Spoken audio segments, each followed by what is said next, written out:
Yahoo! Yahoo! Yahoo! Magandang buhay! Gagawa po tayo ngayon ng yogurt. Ang ating pong ingredients ay milk, yogurt na plain at saka honey. Tapos meron po tayong prutas na ihahalo ko dyan mamaya pag naging yogurt na siya. Okay. Pagkatapos natin siyang ilagay sa pan, atin po siyang pakuluan. Na isang kulo lang pwede na rin.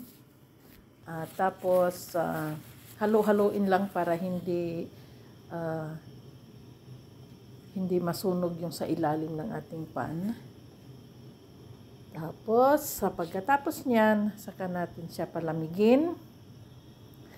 Ang lamig ay hindi kailangan super lamig at hindi din super init, kailangan yung tamang-tama lang. Tapos while nagpakulo tayo, i-ready natin yung ating lagayan kung saan natin ilagay yung yogurt. Ako lang naman kasi ang kakain nito, kaya po ay yan, malalaking container ang aking ready. Ang ating pong palang milk ay 1 litrong yan siya, fresh milk. Ayan, so pinakuluan natin, halo-halo lang dahil kung minsan kasi nasusunog sa ilalim. At saka pag hindi rin natin bantayan, ayan, katulad nito, aapaw yan. So kailangan bantayan natin. Madali lang naman, 1 kulo lang okay na. So, halo-halo. And then, pagka kumulo na, patayin ang apoy.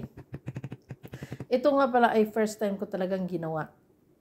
Kumbaga, ito ay ang kasama ko kasi dati sa Lebanon, gumagawa siya ng yogurt. Kasi hindi na siya bumibili sa market. Ang ginagawa niya, bili na lang siya ng mother yogurt na plain. Tapos, tsaka na siya sa bahay gagawa. Pinapanood ko lang siya. Tapos ito ngayon first time kong ginawa. Ayan, so pinatay na natin yung apoy at palamigin. Ayan, iwanan niyan siya dyan hanggang ang lamig na kailangan natin o yung timpla ng kung gagawa ka ng padede mo sa bata. Ayan. So ganun lang, tamang-tamang, hindi mainit, hindi malamig. Saka natin ihalo dyan yung mother yogurt natin.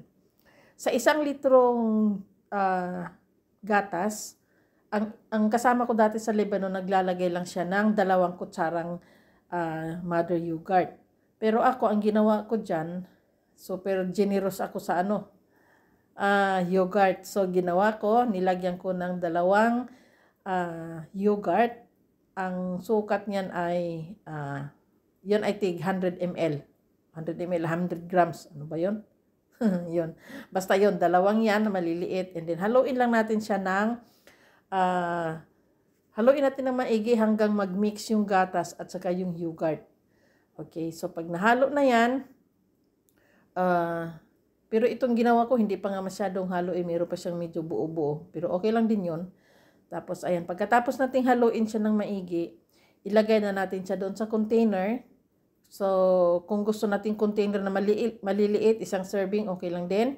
Tapos, itong sa akin, since first time ko at saka ako lang din ang kakain, so, malalaking container na para hindi na tayo maraming abubot na mapaglagyan. Tapos, ayan, hinalo ko na. And pagkatapos niyan, takpan natin and ilagay natin sa isang lugar na kung saan hindi siya natatouch.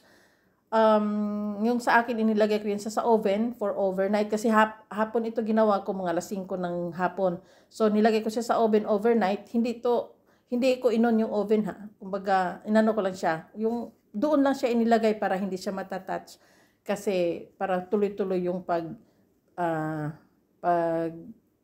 tigas ng ating gatas. So, kung wala namang oven, pwede naman kahit saan sa gilid ng inyong kusina, basta hindi siya natatouch doon. Pabayaan lang talaga natin siyang mag-rest overnight. Yung iba naman 6 hours, pwede na daw, pero yung sa akin talaga overnight. Kasi yung kasama ko overnight talaga yung ginagawa. Ayan, so, ayan na, nung matakpan na natin, ilagay na natin sa oven. At yan, pabayaan na natin dyan sa oven hanggang kinabukasan. Kasi, 5:00, kumbaga nag-rest na yan siya ng, pagpalagay mo ng 5:30, na-rest ko na siya ng 5:30, at kinabukasan, 7 o'clock ko siya tinanggal dyan sa oven. Ayan. First time kong gumawa nito. Ayan sila. Tingnan natin. Wow! Ayan. Matigas nga, nagiging yogurt nga. Pero sa tingin ko, Mukhang napakatigas. Oh, di po ba? Oh, tikman. Yogurt nga. Ito siya ay plain lang. Wala pa siyang halo. Ngayon, okay, so ngayon sa aking ipang flavor sa aking ginawang yogurt, meron tayong blueberry. So ito na po yung ating blueberry. Marami-rami pa siyang malalaking piraso. Dahil para naman meron tayong manguya-nguya. So mix na natin sa ating yogurt. Ayan na. So lagyan na natin. Siguro naman sa tigas ng yogurt na ito, dapat siguro, kasi yung kasama ko noon sa Lebanon, gumagawa siya ng yogurt. Ang pinaka 1 litrong gatas niya, nilalagyan lang niya ng 2 kutsarang mother yogurt. Ang sa akin naman ang ginawa ko, So, napakatigas nga.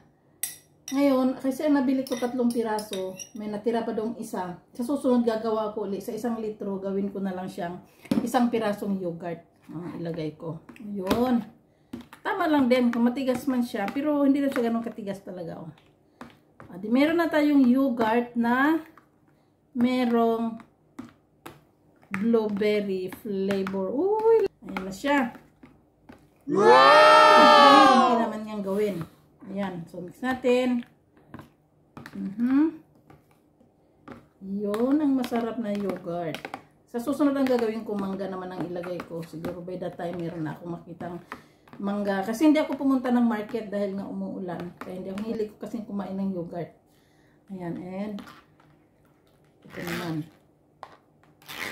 Para matamis ng konti, lagyan natin ng honey. Pero kung para sa akin, okay na ako dito. Dahil ayaw ko naman talaga ng matamis. Pero lalagyan na lang natin ito siya ng honey para medyo meron tayong malasahang matamis. Kumbaga meron tayong yogurt with honey and blueberry. Oh, yummy! Koding isa. Sugar pa dyan dahil ayaw ko ng matamis. Mula pa talaga. Okay. So, ito na po. Matikman natin ito mamaya. Kung masarap na ba. Ang iba kasi, kung wala po tayong honey, pwede naman pong lagyan ninyo ng sugar. Ayun. Kasi, ayaw ko lang siya lagyan ng sugar. Pero yung mga nakikita ko sa YouTube, naglalagay sila ng sugar. Ganun. So, depende na po sa inyo kung ano yung gusto ninyo. So, yung taste naman, tingnan natin kung anong lasa. Wow! Masarap talaga. Yummy! Yogurt na yogurt. Woohoo! Okay, so hanggang dito na lang po. Marami pong salamat sa iyong panonood sa akin. Marami pong salamat.